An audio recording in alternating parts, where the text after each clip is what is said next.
বাড়ির ব্যালকনিতে দাঁড়িয়ে বাগানের মধ্যে বৌঠানের হাতে পোঁতা গোলাপ গাছটার দিকে তাকিয়ে ব্যোমকেশ বলে উঠল, নারী জাতির হাতে বোধহয় একটা ব্যাপার রয়েছে অজিত। এই সেদিন দেখলাম গোলাপ গাছটা প্রায় মরে যেতে বসেছে। হ্যাঁ, আমার মনে হয়েছিল আর দুদিনের মধ্যে শুকিয়ে কালো হয়ে যাবে, কিন্তু সত্য কিন্তু সেটাকে একদম বাঁচিয়ে তুলেছে। দেখো, ব্যোমকেশের কথা সেদিকে তাকানোর প্রয়োজন ছিল না, কারণ ব্যাপারটা আমি আগেই দেখেছি। দুদিন আগে গাছটা একদম শুকিয়ে এসেছিল, পাতাগুলো প্রায় হলদে হয়ে আসতে শুরু করেছিল। সেই গাছটাকে এখন কেউ দেখলে বলবে যে এই গাছটার অবস্থা দুদিন আগে অমন ছিল। বৌঠান আর পুঁটিরাম মিলে গাছটার যত্ন করে সেটাকে আবার বাঁচিয়ে তুলেছে। যতদূর মনে হয় গাছে কোনো পোকা ধরেছিল। আমরা ব্যালকনির উপরে দাঁড়িয়ে রয়েছি। নিচে গোলাপ গাছটার কাছে বৌঠান বসে বোধহয় গাছে জল কিংবা গোড়ায় সার দিয়ে চলেছে। একটু পরে আমাদের দিকে তাকিয়ে নিজে থেকেই বলল, দেখেছো ঠাকুরপো, বলেছিলাম না গাছটা ঠিক বেঁচে যাবে। আমি বৌঠানের কথার উত্তর দিলাম না, মনে মনে হাসলাম। বৌঠান যখন বলেছে সেটা সে করে দেখিয়েছে। ঠিক সেই সময় আমাদের বাড়ির সামনে পুলিশের জিপটা দেখা দিল। আমি ব্যোমকেশের দিকে তাকিয়ে দেখলাম ব্যোমকেশ বোধহয় ব্যাপারটা দেখে একটু অবাক হয়েছে, কারণ দাশবাবু কোনো কারণে আসার হলে টেলিফোন করে আসেন। আজ সকালে কিন্তু তিনি টেলিফোন করেননি। তারপর সোজাসুজি পুলিশের পোশাকে জিপ নিয়ে এসে বাড়ির সামনে দাঁড় করিয়ে দিলেন। এখন জিপ থেকে নেমে বাড়ির ভিতর ঢুকতে ঢুকতে আমাদের দেখতে পেয়ে বলে উঠলেন, দুবার আপনাকে টেলিফোনে পাওয়ার চেষ্টা করেছিলাম, কিন্তু ক্রস কানেকশন হচ্ছিল বারবার। টেলিফোনটায় কি কোনো সমস্যা হয়েছে? সে তো ঠিকই আছে। আর তবে আপনি যখন এসেই পড়েছেন, আসুন উপরে আসুন, তারপর না হয় কথা বলছি। দাশবাবু বৌঠানের দিকে তাকিয়ে একবার হেসে নিয়ে উপরের দিকে আসতে শুরু করলেন। আমি আর ব্যোমকেশ আমাদের ঘরে গিয়ে বসলাম। এই সময় দাশবাবু এসেছেন মানে নিশ্চয়ই কোনো একটা ব্যাপার রয়েছে। মনে মনে একটু উৎসাহিত হয়ে পড়লাম, কারণ প্রায় মাসখানেক ধরে ব্যোমকেশের হাতে কোনো কেস নেই।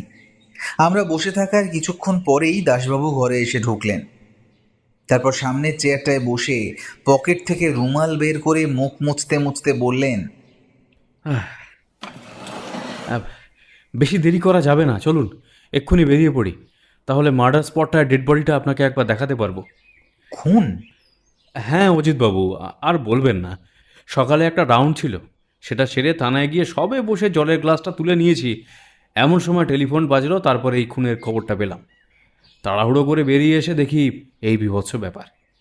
তাছাড়া কোনো কিছুই ভালোভাবে বুঝতে পারছিলাম না, তাই ভাবলাম ব্যোমকেশবাবুকে একবার টেলিফোন করি। তো সে বাড়ি থেকেই আপনাকে টেলিফোন করলাম। আসলে ব্যোমকেশবাবু, আপনার নম্বরটা বেশ মুখস্থ হয়ে গেছে, বুঝলেন, কিন্তু আপনাকে পাওয়া গেল না দেখে সরাসরি আপনার বাড়িতে চলে এলাম। সকালে আপনার কাছে খবর গেছে, তার মানে খুনটা হয়েছে রাতের বেলা। আপাতত মৃতদেহটা দেখে সেটাই তো মনে হচ্ছে। বডি পোস্টমর্টেম করলে আরও ভালোভাবে জানা যাবে, তবে সমস্যাটা কিন্তু অন্য জায়গায়। দাশবাবুর কথায় আমি একটু নড়ে চড়ে বসলাম। দাশবাবুর মুখটা দেখেই বোঝা যাচ্ছে তিনি কোনো একটা ব্যাপার নিয়ে বেশ চিন্তিত রয়েছেন। সামান্য কিছুক্ষণ ভেবে নিয়ে তিনি বললেন, গলার কাছে একটা আঘাতের চিহ্ন আর বুকের বাঁ দিকে একটা গভীর ক্ষত রয়েছে। তবে আসলে সমস্যাটা হলো, বুকের বাঁ দিকে যে ছুরিটা গাঁথা ছিল, সেই ছুরিটা ক্ষতর থেকে কিন্তু সামান্য ছোট। দাশবাবুর কথায় ব্যোমকেশও বোধহয় অবাক হয়েছিল। ছোট মানে কি বলতে চাইছেন আপনি?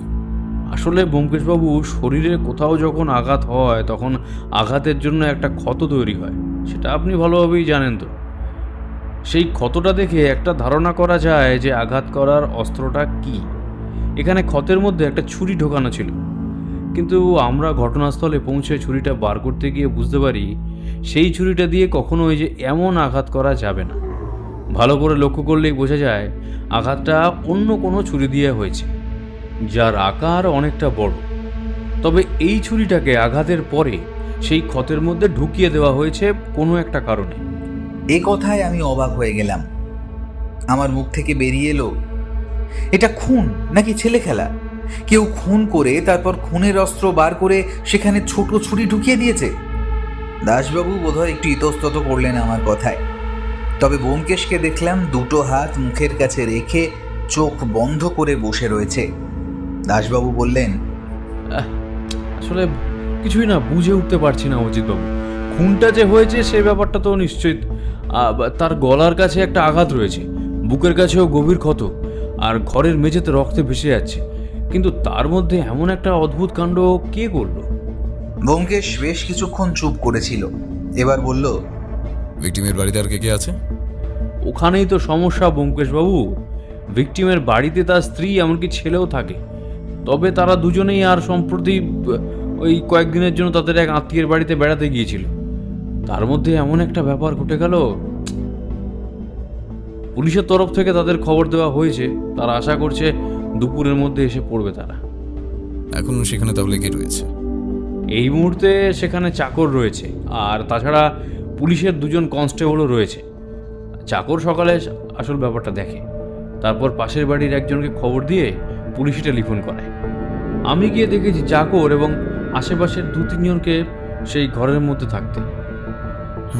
তার মানে যদি পায়ের ছাপ কিংবা অন্য কোনো চিহ্ন থাকার থাকতো তাহলে সেগুলো এতক্ষণে নষ্ট হয়ে গেছে। এই ছোট ছোট ব্যাপারগুলো যে কেসে কতটা গুরুত্বপূর্ণ কাজ করে সেটা যা হয়েছে সেটা নিয়ে এখন আর ভেবে লাভ নেই। চলুন চলুন আমরা একবার ঘটনাস্থলে যাই। ব্যাপারটা না দেখলে কিছু বোঝা যাচ্ছে না। এই অজিত, তুমি আসছো তো?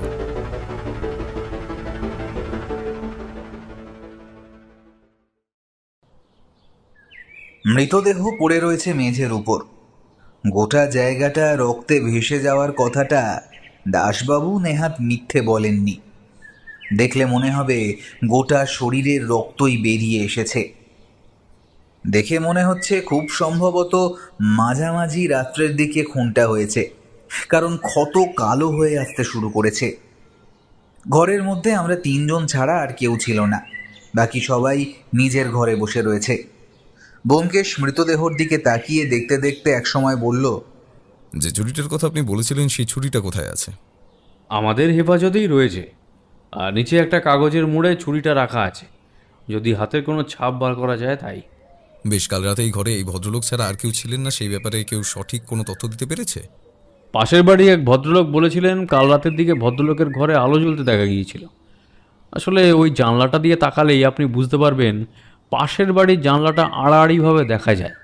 তবে ভদ্রলোক নাকি বেশ রাত পর্যন্ত জেগে থাকতেন, তাই ব্যাপারটা নিয়ে ওরা আর কিছুই ভাবেনি। তবে বাড়িতে কিন্তু কাউকে আসতেও দেখা যায়নি।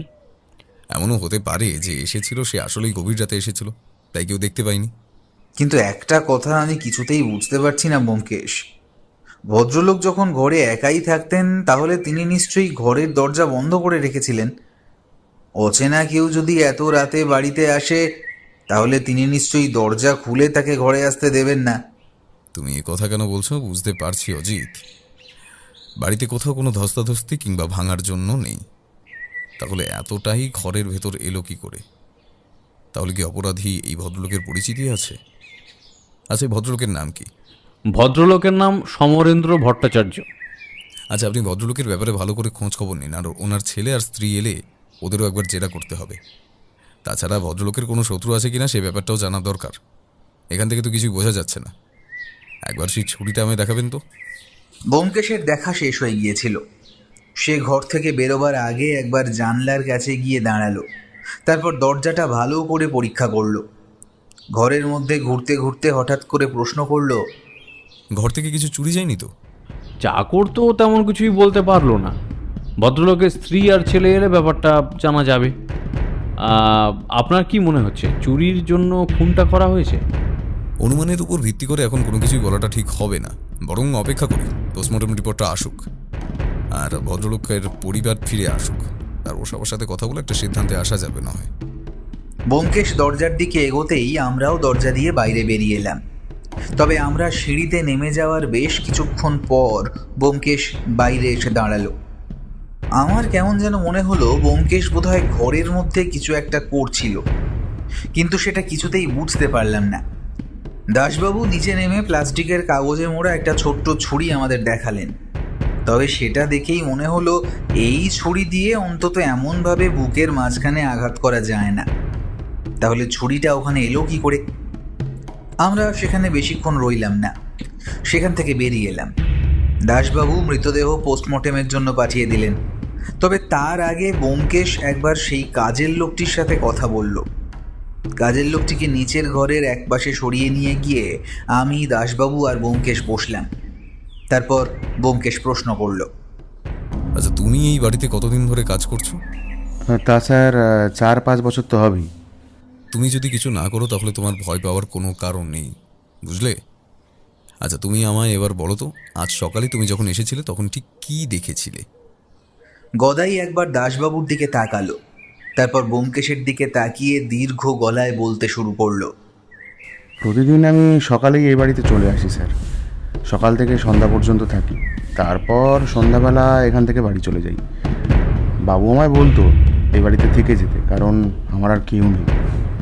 ওই এখান থেকে একটু দূরে একটা ছোট্ট ঘরে আমি থাকি। সে আমার বাবার দিয়ে যাওয়া ঘর, বিয়ে করিনি তাই একাই থাকি।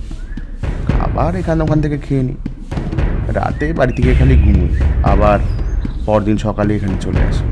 সত্যি বলতে বাবু আমায় খুবই ভালোবাসতেন, এমনকি গিন্নিমাও খুব আমায় ভালোবাসতেন। তবে ছোটবাবু একটু রাগী হলেও মনটা খুব ভালো। গিন্নিমার ছোটবাবু কয়েকদিনের জন্য কোথায় যেন ঘুরতে গিয়েছে। বাবু একাই ছিলেন, তাই সকালে আমি একটু তাড়াতাড়ি চলে আসতাম। আমি এসে বাবুকে চা করে দিতাম, তারপর উঠে রান্নার কাজ, এটা ওটা বাড়ির সব কাজ আমাকেই করতে হতো। তবে গিন্নিমা থাকতে গিন্নিমা নিজের রান্নাটা নিজেই করতেন, বাকি সমস্ত কাজ আমি করতাম। তবে কোনো রকমে দুজনের খাওয়ার মতো রান্না আমি করে নিতে পারতাম। আজ সকালে যখন আসি তখন দেখি দরজাটা খোলা রয়েছে। আমার একটু সন্দেহ হয়, কারণ প্রতিদিন সকালে এসে আমি দরজায় ধাক্কা দিই। যদিও তার আগে বাবু ঘুম থেকে উঠে যান, দরজা খোলাই থাকে, আর না হলে দরজা ভেতর থেকে বন্ধ থাকে। আমার গলার আওয়াজ পেয়ে বাবু দরজাটা খুলে দেন। তবে আজ দেখলাম দরজাটা ভেজানো রয়েছে। আমার মনে হলো বাবু হয়তো উঠে পড়েছেন, তাই দরজা বন্ধ করতে ভুলে গেছেন, কিংবা পুরোপুরি ঘুরতে ভুলে গেছেন। আমি ঘরে ঢুকে বাবু নাম ধরে ডাকতে থাকি, কিন্তু বাবুর সাড়া পাওয়া যায় না। বেশ কিছুক্ষণ এভাবে ডেকে চলেছি, তারপর সিঁড়ি দিয়ে উপরে উঠে আসি। এবারে সব জায়গায় আমার যাতায়াত। উপরে উঠে বাবুর ঘরের দরজাটা খোলা দেখতে পাই, আর তারপর ঘরের দরজার সামনে যেতেই গদাইয়ের দুটো চোখে ভয় দেখা দিল। সেটা আসলে মৃতদেহটা দেখার ব্যাপারটা সে যে এখনো বলতে পারছে না, সেটা বোঝা যাচ্ছিল। কাঁপা কাঁপা গলায় এসে এবার বলল, বাবুর ঘরের সামনে গিয়ে দেখি বাবু মেঝেতে পড়ে আছেন। তার গলার কাছে, বুকের কাছে রক্ত জমে আছে, আর গোটা মেঝে ভেসে যাচ্ছে রক্তে। কথাগুলো বলতে বলতে গদাইয়ের চোখ থেকে দুফোঁটা জল বাইরে বেরিয়ে এলো। ব্যোমকেশ এতক্ষণ সবকিছুই চুপ করে শুনছিল। এবার বলল, তারপর তুমি কি করলে? আমি তো ভয়ে ভয়ে বেশ কিছুক্ষণ ওখানেই দাঁড়িয়েছিলাম। তারপর ছুটে বাড়ি থেকে বেরিয়ে পাশের বাড়ির এক বাবুকে ডেকে আনি।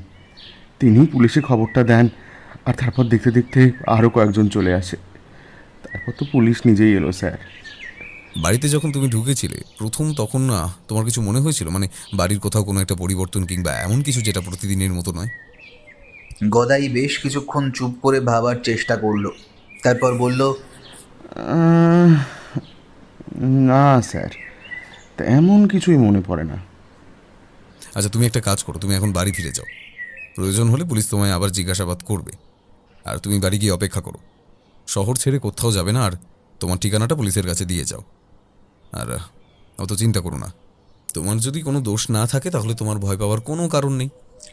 দাসবাবুকে লোকটিকে ছেড়ে দিতে বলে আর মৃতদেহ পোস্টমর্টমে পাঠিয়ে দেওয়ার জন্য আর একবার বলে ব্যোমকেশ আর আমি বাড়ি ফিরে এলাম। দাসবাবু নিজের কাজ করলেন।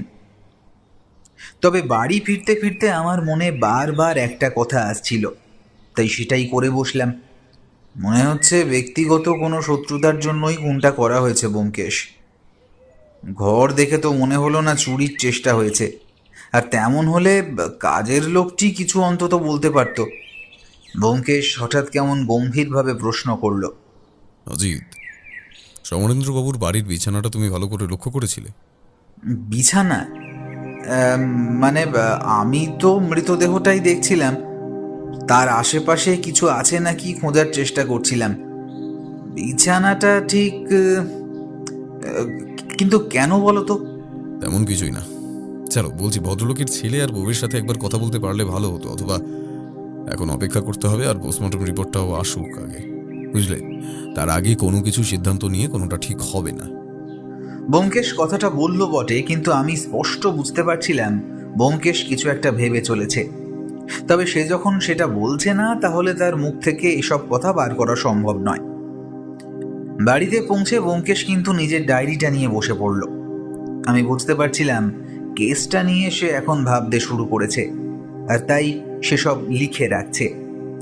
আমিও তাকে আর বিরক্ত করলাম না, আমি নিজের ঘরে চলে গেলাম। সেদিনটা একরকমভাবে কেটে গেল। পরদিন সকালে দাসবাবু টেলিফোন করে জানালেন ভদ্রলোকের ছেলে এবং স্ত্রী বাড়িতে ফিরেছেন। তারা কাল সন্ধেবেলাতেই ফিরেছেন, তাই তাদের সাথে একবার ব্যোমকেশ যদি কথা বলতে চায় তাহলে আজই ও বাড়িতে যাওয়া প্রয়োজন। ব্যোমকেশও সম্মতি জানালো। একটু পরেই আমরা গিয়ে পৌঁছলাম সমরেন্দ্রবাবুর বাড়িতে। পোস্টমর্টেম রিপোর্ট কিন্তু তখনও এসে পৌঁছয়নি। সমরেন্দ্রবাবুর বাড়ির বসার ঘরে আমরা বসে রয়েছি। ভদ্রমহিলার গোটা মুখে বিষাদের ছাপ। তিনি যে গোটা রাত ধরে কান্নাকাটি করেছেন তা বোঝাই যাচ্ছে। ব্যোমকেশ একটু সময় দিল, বোধহয় সবাইকে ধাতস্থ হয়ে নিতে। তারপর বলল, দেখুন, এই সময় হয়তো আপনাদের এসব প্রশ্ন করা ঠিক নয়, কিন্তু যত দেরি হয়ে যাবে তত অপরাধী আমাদের হাত থেকে কিন্তু পালিয়ে যাবে। তা যদি আপনাদের আপত্তি না থাকে তাহলে। ভদ্রমহিলা কিছু বলার আগেই আমাদের সামনে বসে থাকা সমরেন্দ্রবাবুর ছেলেই বোধহয় বলে উঠল, না না ব্যোমকেশবাবু, আপনার যা প্রশ্ন করার আছে আপনি করুন। আমি আপনার কথা শুনেছি, আর আপনি যখন আমার বাবার হত্যার রহস্যটার তদন্ত করছেন, তাহলে আশা করছি বাবার অপরাধী শাস্তি পাবেই। আপনারা ঠিক কবে বাড়ি থেকে বেড়াতে গিয়েছিলেন?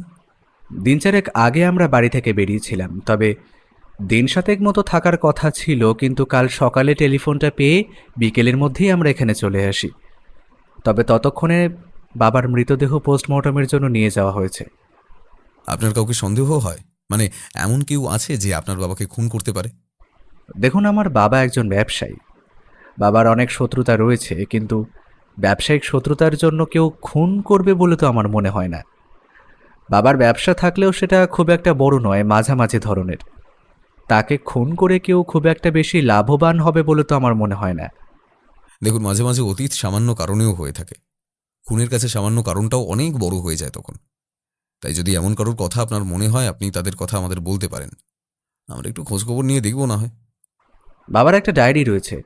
সেই ডায়েরিতে বাবার সাথে ব্যবসায় থাকা লোকজনদের নাম, এমনকি তাদের ব্যাপারে সমস্ত কিছুই লেখা থাকে আমি জানি।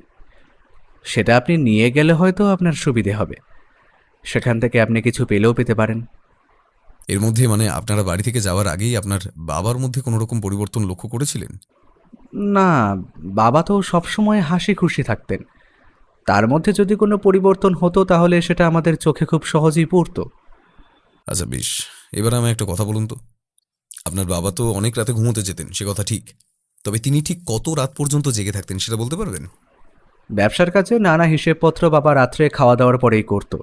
সে সময় বাবা জেগে থাকতো, তবে খুব বেশি রাত পর্যন্ত নয়। ওই 12টা কি 1টা পর্যন্ত হবে, তারপরেই বাবা ঘুমোতে চলে যেত। তার মানে ব্যক্তিগতভাবে আপনার কাউকেই সন্দেহ হয় না।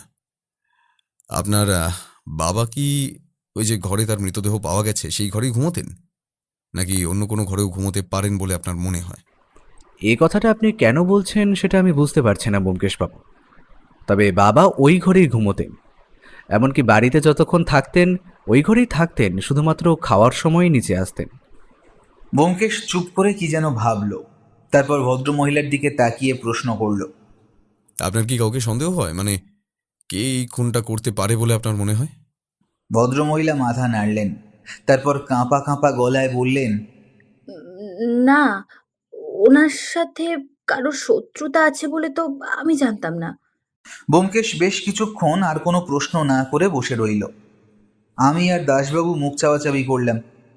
তারপর ব্যোমকেশ উঠে দাঁড়িয়ে বলল, আচ্ছা, আপনি আপনার বাবার সেই ডায়েরিটা আমায় একবার এনে দিন। ওটা থেকে যদি কিছু পাওয়া যায়।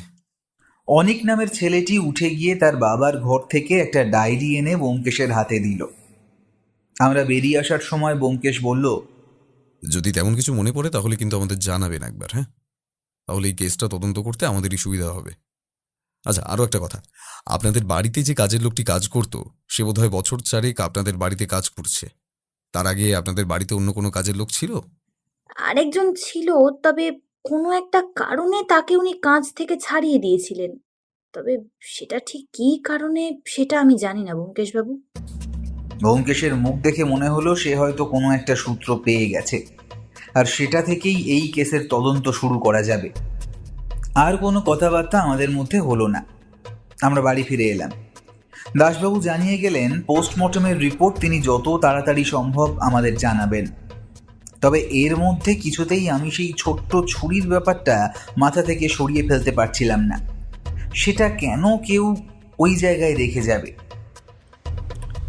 পোস্টমর্টম রিপোর্টটা এলো পরদিন সকালে। গলার কাছে যে ক্ষতটা রয়েছে সেটাই প্রথমে হয়েছে, তবে মৃত্যুটা হয়েছে বুকের আঘাতের জন্য। যে ছুরিটা বুকের আঘাতের জায়গা থেকে পাওয়া গেছে সেটা দিয়ে আঘাত করা হয়নি, আঘাত করা হয়েছে অন্য কিছু দিয়ে। সেই ছুরিটা আঘাতের পরে বসিয়ে রাখা হয়েছে। এমনকি পুলিশের ডাক্তারের অনুমান ছুরিটা যখন শরীরে রাখা হয়েছে তখন ভদ্রলোকের মৃত্যু ঘটে গেছে। আর সব থেকে বড় যেটা জানা গেল সেটা হলো মৃত্যুটা হয়েছে অনেকটা কম রাত্রের দিকে, 9টা-10টার দিকেই ভদ্রলোকের মৃত্যু হয়েছে।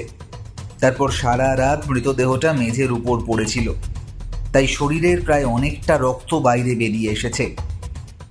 কথাটা শুনে ব্যোমকেশ কেমন যেন চিন্তিত হয়ে পড়ল। তারপর আমায় বলল, আমি এমন একটা ধারণা করতে পারছিলাম অজিত যে মৃত্যুটা প্রায় সন্ধ্যের একটু পরেই হয়েছে, তবে সেক্ষেত্রে একটা সমস্যা থেকে যাচ্ছে। কি সমস্যা? ভদ্রলোকের বিছানাটা তোমায় দেখার কথা বলেছিলাম, মনে আছে? সেটা আমায় প্রথম থেকেই খটকার জায়গায় ছিল। এখন সেই ব্যাপারটা আমার কাছে কিছুটা পরিষ্কার হয়ে গেল। কিন্তু আমি বুঝতে পারছিলাম না ব্যোমকেশ আসলে কি বলতে চাইছে। ওই ঘরের বিছানার সাথে ভদ্রলোকের খুন হওয়ার মধ্যে সম্পর্ক কোথায়? আর বিছানা দেখে ব্যোমকেশ কি অনুমান করছে? প্রায় 2টো দিন এরকমভাবে কেটে গেল।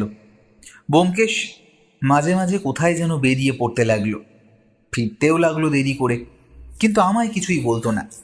একদিন রাত্রিবেলা খাবার টেবিলে বসে বৌঠান ব্যোমকেশকে জিজ্ঞেস করলো, কি ব্যাপার বলো তো তোমার? ওই কেসটা হাতে নেওয়ার পর থেকেই মাঝে মধ্যে এখানে ওখানে বেরিয়ে যাচ্ছ তুমি। কোনো কিছু কি জানতে পেরেছো? অনেক কিছুই জানতে পেরেছি সত্য, তবে এখনও কয়েকটা ব্যাপার জানা বাকি রয়েছে। সেগুলো জেনে গেলেই কেসটা একভাবে সাজিয়ে দিতে পারবো। খুনটা কে করেছে সেই সম্পর্কে ধারণা করতে পারছো? একটা অনুমান করতে পারছি, তবে এক্ষুনি আসল মোটিভটা বুঝতে পারছি না। সমরেন্দ্র বাবুর সাথে তার শত্রুতা আসলে কোথায় সেটাই মাথায় আসছে না। মোটিভ তো একটা রয়েছে। মোটিভ ছাড়া তো আর কেউ কাউকে খুন করতে যাবে না। কোনো না কোনো শত্রুতা রয়েছে, হয়তো পুরনো কোনো শত্রুতা। হঠাৎ করে মাথা ছাড়া দিয়ে উঠেছে এমনটা তো এর আগেও হয়েছে বৌঠানের কথায়। ব্যোমকেশ কেমন যেন চমকে গেল। সে খাওয়া বন্ধ করে বেশ কিছুক্ষণ চুপ করে বসে রইল। তারপর হঠাৎ নিজের মনেই হেসে উঠে বলল, এই ব্যাপারটা কিন্তু ভেবে দেখার কথা আমার মাথায় আসেনি।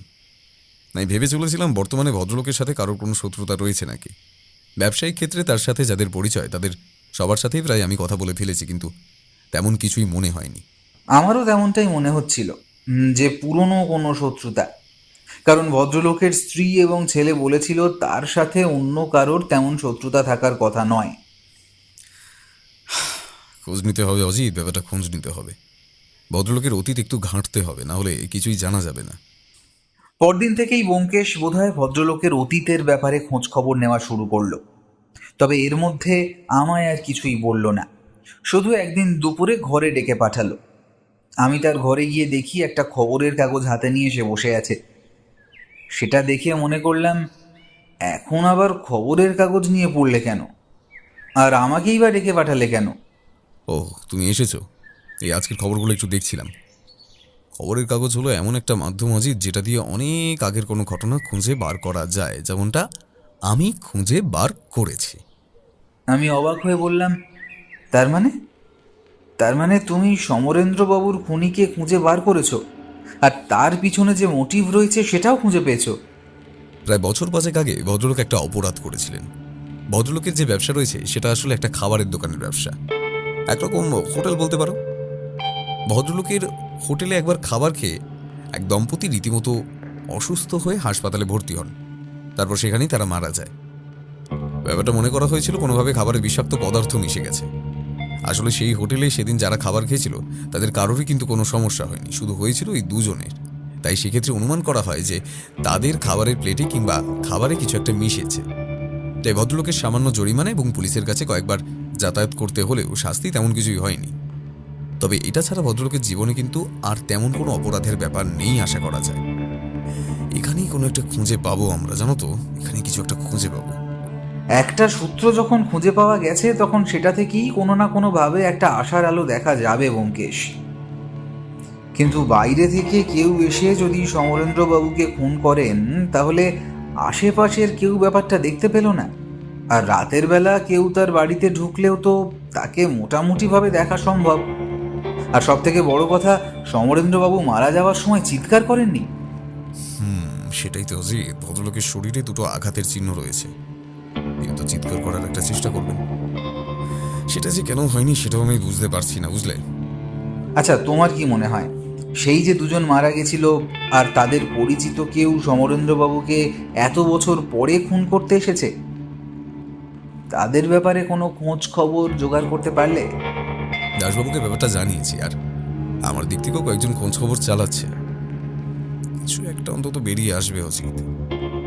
ও আরেকটা কথা, ভদ্রলোকের ছেলে সেই যে অনেক, তিনি এর মধ্যে টেলিফোন করে আমার কাছে জানতে চেয়েছিলেন কেসটা কত দূর এগিয়েছে। আমি তাকে জানিয়েছি, আশা করছি কয়েকদিনের মধ্যেই কিছু একটা জানাতে পারবো। আচ্ছা, তোমার কি মনে হয় বলো তো, যে ভদ্রলোককে তার ঘরের মধ্যে এসে কেউ খুন করে বাইরে চলে গেল, অথচ কেউ জানতেও পারলো না, বুঝতেও পারলো না, আর সব থেকে বড় কথা, তিনি রাতের বেলা একা যখন ঘরে থাকতেন তখন দরজা বন্ধ করে রাখতেন, তাহলে একজন অচেনা কাউকে দরজা খুলে ঘরের ভেতরে একদম নিজের ঘরে ঢুকতে দিলেন কেন?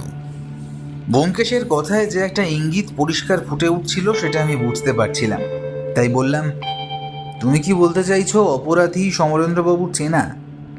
কিন্তু যদি সেটাই হয় তাহলে তার সাথে ওই দুজনের মৃত্যুর সম্পর্ক থাকবে কোথা থেকে? সমরেন্দ্রবাবুর স্ত্রী আর তার ছেলে যে ওই কয়েকদিন তারা আত্মীয়ের বাড়িতেই ছিল সে ব্যাপারে আমি খোঁজ নিয়ে নিশ্চিত হয়েছি। আর সেখান থেকে সমরেন্দ্রবাবুর বাড়ি পর্যন্ত আসতে যতটা সময় লাগার কথা তারা ততটা সময় পরেই কিন্তু ফিরে এসেছে। তাদের কথার মধ্যে কিন্তু কোনো মিথ্যা নেই। তাহলে এমন কি এসেছিল যাকে সমরেন্দ্রবাবু চিনতেন, এমনকি তাকে নিজের ঘরেও ঢুকতে দিয়েছিল? হঠাৎ কোনো একটা সম্ভাবনা আমার মাথায় আসতেই আমি প্রায় উত্তেজিত হয়ে বললাম, ব্যোমকেশ, আমি বুঝতে পেরেছি তুমি কেন সেদিন ওই বিছানাটার কথা বারবার বলেছিলে। ব্যোমকেশের মুখে একটা হাসি ফুটে উঠল। সে বলল, যাক, তাহলে ব্যাপারটা তুমি নিজেও বুঝতে পেরেছো, আর ওই কারণেই আমার একটা খটকা রয়েছে অজিত। খটকা আবার কিসের? এখন নয়, কেসটাকে সমাধান করে ফেলি, তারপর না হয় তোমায় সে ব্যাপারটা বলবো। এখন আমাদের একটা জিনিস খুঁজে বার করা দরকার। আমি অবাক হয়ে ব্যোমকেশের রহস্যময় হাসি মুখের দিকে তাকিয়ে বললাম, সেটা কি? ভদ্রলোকের সেই হোটেলে যারা দুজন খাবার খেয়ে মারা গিয়েছিলেন তাদের ঠিকানা আর তাদের বেশ পরিচিত কেউ বর্তমানে এই শহরে আছে নাকি সেটা খুঁজে বার করা দরকার। তাহলেই কেসটা সহজ হয়ে যাবে। আমি বুঝতে পারছিলাম ব্যোমকেশ যা বলছে তাই সত্য, কিন্তু ব্যাপারটা কি এতটাই সহজ হবে নাকি আমাদের এর জন্য আরও কয়েকটা দিন অপেক্ষা করতে হবে? তবে এর মধ্যে আরও একটা নতুন খবর পাওয়া গেল, আর সেই খবরটাই আমাদের কেসটাকে আরও সহজ করে দিল। পরদিন সকালে আমাদের বাড়িতে এসে হাজির হলো সেই অনিক নামের ছেলেটি। বেশ কিছুক্ষণ চুপ করে বসে থেকে ইতস্তত করে সে বলল, ব্যোমকেশবাবু, সেদিন আপনি আমার বাবার শত্রুর ব্যাপারে প্রশ্ন করছিলেন, তবে একটা কথা সেদিন আমরা আপনাকে বলতে ভুলে গিয়েছিলাম, সেটাই বলতে এসেছি। আপনার বাবার হোটেলে বেশ কয়েক বছর আগে এক দম্পতি খাবার খেয়ে অসুস্থ হয়ে হাসপাতালে ভর্তি হন এবং তারপরেই মারা যান, সেটাই তো? হ্যাঁ ব্যোমকেশবাবু, এ কথাটা সত্যি। তবে বাবা কিন্তু বারবার বলেছিলেন এ বিষয়ে তিনি কিছুই জানেন না। আর সত্যি বলতে সে সময় তিনি হোটেলে ছিলেন না, তিনি বাড়িতে ছিলেন। খাবারে কোনোভাবে বিষাক্ত কিছু মিশেছিল হোটেলের লোকেরা বলেছিল।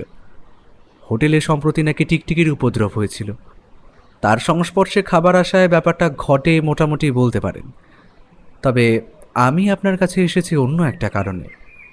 আপনি বলেছিলেন না বাবা বেশ রাত পর্যন্ত ঘরে জেগে থেকে কি করেন? তিনি ব্যবসার কাজকর্ম দেখেন, তবে পুলিশ বলছে তার খুনটা হয়েছে সন্ধ্যের দিকে, ওই 9টা-10টা। কিন্তু ওই সময় বাবা কখনো ঘুমোতে যান না, আর ঘুমোতে না গেলে বাড়ির ভেতরে ঢুকে কেউ একটা তাকে খুন করে যাবে কি করে? জেগে থাকলে বাবা অন্তত চিৎকার করে তো সাহায্য চাইবে কারোর কাছে। আর রাতের বেলা বাবা নিজের ঘরের দরজা ভেতর থেকে বন্ধ করে রাখে, সে সময়ে অচেনা কেউ তার ঘরে আসবেই বা কী করে? ব্যোমকেশ চুপ করে অনেকক্ষণ কথাগুলো শুনল, তারপর বলল, তার মানে আপনি বলতে চাইছেন আপনার বাবা দরজা খুলেছিল চেনা কাউকে দেখে, কিংবা চেনা কারোর গলার স্বর শুনে? সেটাও হতে পারে, আবার এটা হতে পারে বাড়িতে সেদিন কেউ এসেছিল আর সে যাওয়ার আগেই খুনটা করেছে হয়তো। তাকে কেউ দেখতে পায়নি কোনো একটা কারণে, কারণ আমাদের বাড়ির আশেপাশে যে বাড়িগুলো রয়েছে সেখান থেকে আমাদের বাড়িটা দেখা গেলেও সবাই তো আর বাড়ির দিকে নজর রেখে বসে থাকবে না। যে কোনো একটা সময় কেউ যদি বাড়ি থেকে বেরিয়ে আসে, তারপর সন্ধ্যের দিকে খুন করে বাড়ি থেকে বেরিয়ে চলে যায়, তাহলে তাকে কি ধরা সম্ভব? সেক্ষেত্রেও কিন্তু একটা সমস্যা থাকছে ব্যোমকেশ। ওই কাজের লোকটি কিন্তু সন্ধে পর্যন্ত ওই বাড়িতে থাকে বলে জানিয়েছিল। হ্যাঁ, সে সন্ধে পর্যন্তই থাকে। আসলে আমরা রাতের খাওয়া দাওয়া সন্ধে নাগাদই সেরে ফেলি, তারপর সে বাবার জন্য 1 গ্লাস গরম জল করে দিয়ে তারপর বাড়ি চলে যায়। বাবা কাজ করতে করতে সেই গরম জল লেবু দিয়ে রাতের বেলা খায়। আসলে সেটা বাবার একটা অভ্যেস, পেট পরিষ্কার রাখার জন্য। ছোট থেকেই বাবার পেটের একটু সমস্যা ছিল। হঠাৎ করে কথাটা শুনেই ব্যোমকেশ যেন চেয়ার ছেড়ে উঠে পড়ল, তারপর বলল, অজিত, অজিত, আমার ঠিক কী কারণে খটকাটা লেগেছিল সেটা আমি এখন বুঝতে পারছি। শুনুন, আপনি এখন বাড়ি ফিরে যান। বাড়ি ফিরে গিয়ে বাড়িতেই থাকবেন। আশা করছি বিকেলের মধ্যে আমি একবার আপনার বাড়িতে যাব। আচ্ছা, আরও একটা কথা আমায় ভেবে বলুন, আপনাদের বাড়িতে যে কাজের লোকটি রয়েছে তাকে আপনার কেমন বলে মনে হয়? ব্যোমকেশের কথায় আর তার হঠাৎ করে উঠে দাঁড়ানোতে ভদ্রলোক কেমন যেন হতভম্ব হয়ে গিয়েছিলেন। এবার একটু থেমে থেমে বললেন, কেন বলুন তো? লোকটা বেশ কাজের, তবে তাকে বাড়িতে রাতে থাকতে বললে কিছুতেই থাকতে চায় না। তার বাড়ি নাকি কাছে, তাই সেখানে চলে যায়। তবে নিজের বাড়ির ঠিকানা, তার বাড়িতে কে কে আছে, কখনোই কোনো কিছু বলতে চায় না। নিজেকে কেমন যেন একটু আড়াল করে রাখতে চায়। ব্যাপারটা না আমার একদম ভালো লাগেনি। তবে বাবা তাকে খুব ভালোবাসতো, এমনকি কাজটাও ভালো করতো, তাই আমি আর তেমন কিছু ভাবিনি। কিন্তু কেন বলুন তো ব্যোমকেশবাবু? ব্যোমকেশ উঠে দাঁড়িয়ে জানলার কাছে গিয়ে চুপ করে রইল কিছুক্ষণ, তারপর বলল, অজিত, এক্ষুনি চলো, আমাদের এক্ষুনি একবার বেরোতে হবে। আর আপনি বাড়ি ফিরে যান, আপনার বাড়িতে আমি বিকেলে যাচ্ছি। এই চলো তাড়াতাড়ি। অনীকবাবু আর আমরা প্রায় একসঙ্গে বেরিয়ে পড়লাম। অনীকবাবু তার বাড়ির দিকে ফিরে গেলেন, আর আমরা গেলাম থানায় দাসবাবুর কাছে। সমরেন্দ্রবাবুর বাড়িতে আমরা সবাই বসে আছি। দাসবাবু, আমি, ব্যোমকেশ, অনীকবাবু, এমনকি সমরেন্দ্রবাবুর স্ত্রী নলিনী দেবী পর্যন্ত। বেশ কিছুক্ষণ বসে থাকার পর অনীকবাবু বললেন, ব্যোমকেশবাবু, আপনি কি করে ব্যাপারটা ধরতে পারলেন? মানে আমরা তো কিছুই বুঝতে পারছি না, আর কাজের লোকটিকে সন্দেহ করার কথা তো আমাদের মাথাতেই আসে না। প্রথমে আমার সন্দেহ হয়েছিল সমরেন্দ্রবাবুর কোনো ব্যক্তিগত শত্রু এই কাজটা করেছে, তবে সেক্ষেত্রে কতগুলো সমস্যা ছিল। যেমন রাতের বেলা বাড়ির বাইরে থেকে কেউ এলে আশেপাশের কেউ নাই দেখে থাকতে পারে, কিন্তু তাকে ভদ্রলোক কেন ঘরের ভেতরে নিয়ে আসবেন? তাছাড়া তখনও কয়েকটা ব্যাপার আমি জানতাম না। যেমন ভদ্রলোকের খাওয়া দাওয়ার পরে নিজের ঘরে দরজা বন্ধ করে তারপরে কাজকর্ম করেন। তারপরে তিনি রাতে কাজ করার সময় 1 গ্লাস গরম জল লেবু দিয়ে খান। এই সমস্ত ব্যাপারগুলো আমি পরে জেনেছিলাম। তবে আগেই আমার সন্দেহ হয়েছিল এই বিছানাটা দেখে। বিষয়টা দেখলেই বোঝা যাচ্ছিল সেখানে রাতে কেউ ঘুম হয়নি। কেউ যদি বিছানায় শুয়ে থাকে তাহলে বিছানা অত সুন্দরভাবে সাজানো গোছানো থাকে না। আমার মনে হয় সমরেন্দ্রবাবুকে যখন গদাই খুন করে তখন কোনোভাবে বিছানার উপরে ওনার শরীরটা পড়েছিল, তাই বিছানার কাপড় সমস্তটাই বদলে ফেলতে হয়। আর তখন নতুন করে বিছানার চাদর এমনকি বালিশগুলো দিয়ে সাজাতে গিয়ে সে একটু বেশি ভালো করেই বিছানাটা সাজিয়ে ফেলে। সে হয়তো ভুলে গিয়েছিল একজন বিছানায় রাতে শুতে গেলে বিছানা একটু অগোছালো থাকবে। তারপর দ্বিতীয় ছিল ওই ছুরিটা। যে ছুরি দিয়ে খুন করা হয়েছে ছুরিতে আশা করি গদাইয়ের হাতের চিহ্ন থাকবে, তাই সে ছুরিটা লুকিয়ে ফেলতে চেয়েছিল। এমনকি অন্য একটা ছুরি তাড়াহুড়ো করে সেখানে ঢুকিয়ে দিতে চেয়েছিল, কিন্তু তাড়াহুড়োর জন্য হয়তো ছুরিটা হয়ে গিয়েছিল ছোট। সেই ব্যাপারটা তখন মাথায় আসেনি। তখন খুনের প্রমাণ লুকোনোর চেষ্টা এসেছিল। সে আসলে সন্ধ্যাবেলায় বাড়ি থেকে যাওয়ার সময় এই খুনটা করে। তারপর পরদিন সকালে আবার এসে তখন একটা নাটক তৈরি করে যে সে ঘরের দরজা খোলা দেখেছি। ঘরের মধ্যে অনেক রাত পর্যন্ত আলো জ্বলার কারণটা আসলে ঘরের আলো সে জ্বালিয়ে রেখেছিল, যাতে মনে হয় অনেক রাত পর্যন্ত ভদ্রলোক কাজ করেছেন। তবে পরদিন সকালে বাড়িতে এসে সে প্রথমে আলোটা বন্ধ করে দেয়। যদি তার আগে কেউ বাড়িতে এসে ঢুকতো তাহলে আলো জ্বলতে দেখলে সে ভাবতো ভদ্রলোক কাজ করতে করতে খুন হয়েছেন, তাই আলোটা জ্বলছে। আপনার কখনো কাজের লোকটিকে সন্দেহ হয়েছিল? একটু ভালো করে মনে করলেই আপনি ব্যাপারটা বুঝতে পারতেন। কাজের লোকটি এখানে কাজে এসেছে মাত্র 4 বছর আগে, আর সেই ঘটনাটা ঘটেছিল 5 বছর আগে। মানে 1 বছর ধরে এসে হয়তো সে খুঁজে চলেছিল সমরেন্দ্রবাবুকে, আর তার বাড়িতে আসার কোনো একটা উপায় খুঁজছিল।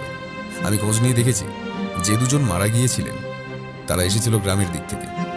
সেখানে খবর নিতেই জানা গেছে তারা মারা যাওয়ার কয়েক মাসের মধ্যেই তাদের একমাত্র ছেলেও নিরুদ্দেশ হয়ে যায়। এখানে যখন আমরা প্রথম এসেছিলাম তখন গদাই আমাদের বলেছিল তার মা বাবা কেউ নেই, আর সে যে ঠিকানাটা আমাদের দিয়ে গিয়েছিল সেই ঠিকানাতেও কিন্তু তাকে পাওয়া যায়নি। আমার মনে হয় সে সেদিনই তার গ্রামে ফিরে গেছে, আর সেটাই হয়েছিল। পরে তার গ্রাম থেকেই তাকে গ্রেফতার করা হয়েছে। আশা করি এই ঘরে খুঁজে দেখলে তার হাতের ছাপও কোথাও পাওয়া যাবে। যদিও সেটা অতি স্বাভাবিক, কারণ সে বাড়িতে কাজ করত, তাই সেই হাতের ছাপের সাথে খুনির হাতের ছাপের মিল পাওয়া না গেলেও একটা ব্যাপার কিন্তু আমি দেখেছিলাম। সমরেন্দ্রবাবুর হাতের মুঠোর মধ্যে একটা লকেটের ছেঁড়া অংশ ছিল, আর আমার মনে হয় গদাই সে ব্যাপারটা খেয়াল করেনি। তার গলার চেইন থেকে কখন লকেটটা খুলে সমরেন্দ্রবাবুর হাতের মধ্যে চলে গিয়েছিল, আর সেই লকেটটা আমি আমার কাছে রেখে দিয়েছিলাম, যেটা কাল আমি আপনাকে দিয়েছি। তবে গদাইয়ের উপর সন্দেহটা আমার প্রথম হয়েছিল যখন অনিকবাবু আমায় জানান তার বাবার রাতের বেলা গরম জল লেবু দিয়ে খাওয়ার অভ্যাস ছিল। যদি সেটাই হতো তাহলে সেদিন গদাই বাড়ি যাওয়ার আগে নিশ্চয়ই গরম জল করে দিয়ে যেত। সেটা কিন্তু আমরা ঘরে কোথাও দেখতে পাইনি, এমনকি রান্নাঘরে গেলেও সেদিন কোনো কাচের গ্লাস সেখানে দেখা যায়নি। সে জানতো সন্ধ্যাবেলা সে খুন করে এখান থেকে বেরিয়ে যাবে, তাই গরম জল করার কথাটা তার মাথাতেই আসে না। এতক্ষণ চুপ থাকার পর নলিনী দেবী এবার বললেন, কিন্তু ব্যোমকেশবাবু এত বছর পরে কেন? এত বছর পরে সেটা করতে গেল কেন? আপনারা হয়তো জানেন না, কিন্তু সমরেন্দ্রবাবু ঠিক যেদিন মারা গিয়েছিলেন সেদিনই 4 বছর আগে গদাইয়ের বাবা মা মারা গিয়েছিলেন। হয়তো সেই মৃত্যুর পেছনে সমরেন্দ্রবাবুর কোনো হাত ছিল না, তবে গদাই তাকেই অপরাধী বলে মনে করত।